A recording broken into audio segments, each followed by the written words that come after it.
So today we're going to start looking at painting the teddy bear. There are two different types of teddy bears with different textures and different fabrics. If we look at the bigger one first, you have, first of all, you have the very kind of light grey, it's a dark area, furry areas, and then you have the more knitted fabric on the bottom of the feet and on the nose and face area. We've again got our brushes, our paints and our water, scrap paper to test the colour and some tissue paper.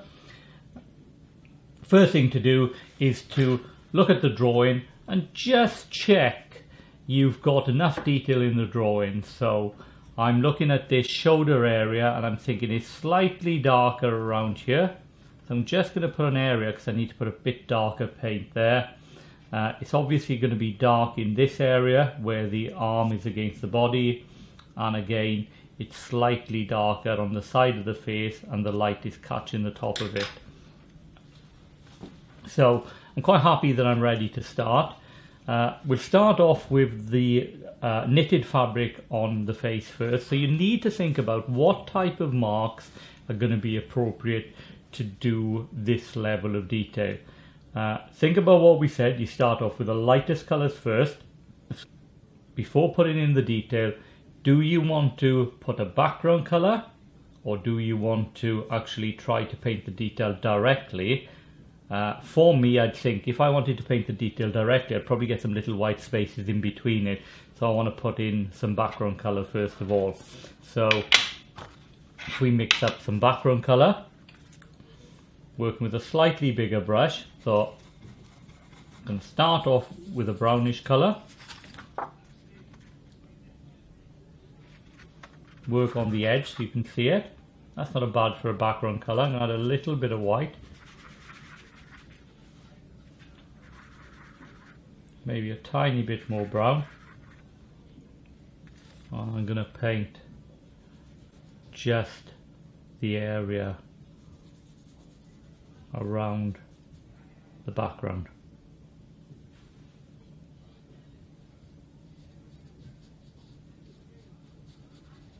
For me it looks slightly darker down the bottom. I'm going to take a little bit more brown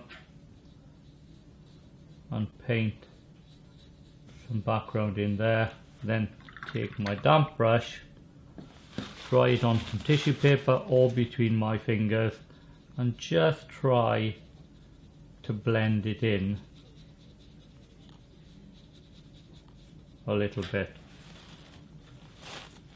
Now the top is much lighter, so got two ways to do it. I can either add more white to this or I can lighten it by adding more water. I'm going to do a bit of combination of both. There's my lighter colour, hold it next to it. Pretty happy with that. So I'm going to just make that colour on the top where the light catches the top of the nose a lot lighter. Now I need to leave that dry.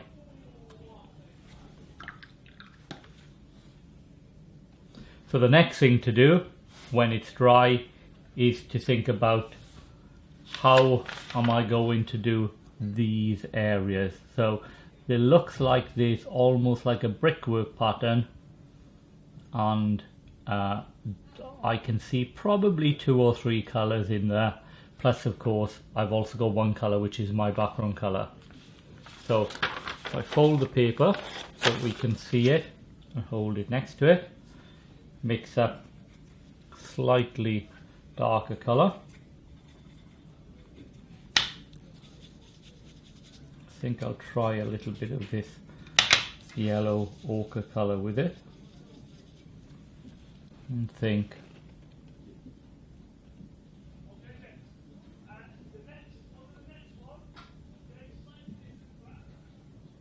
so this is where your fine brush stroke and looking at the direction of these is going to be incredibly important to build up the colour and the detail.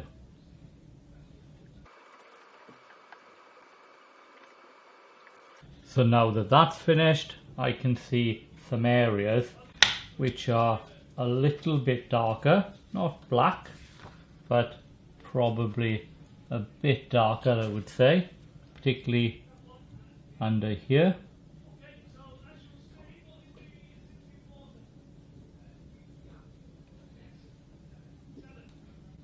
Fade out a little bit so they don't get black towards the top, or if they do, they're much less distinctive.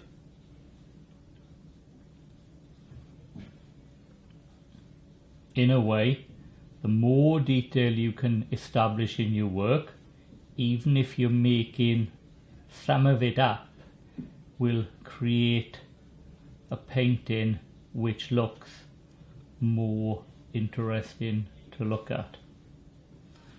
So let's just do the top bit first.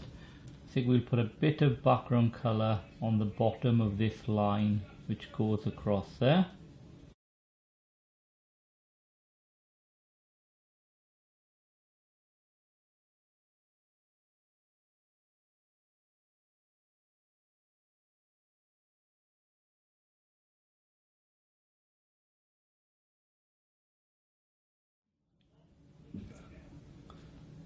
So now that that's done, I'm going to paint the same colour, maybe a bit more black for the eye.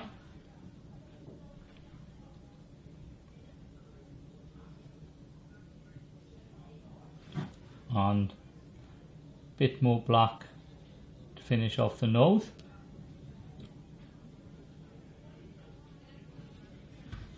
And then finally the top of the nose here looks like it's getting a bit lighter, so I'm going to just use a damp brush and I'm going to blend some of that paint there to keep it a bit lighter on the top. I can just about see the bottom of the mouth there, which looks like there's a bit of a dark detail there. That's building up. Now to me, one last thing is this eye isn't a perfect circle like that, so I'm going to take a damp brush which is dried with tissue, and I'm going to just try to loosen the edges a bit, spread them out a bit so it's not just quite a stark dark line and looks more appropriate to what I'm seeing. So that's the kind of building it up. And last of all, the techniques of doing underneath the feet, if you can see those, is the same.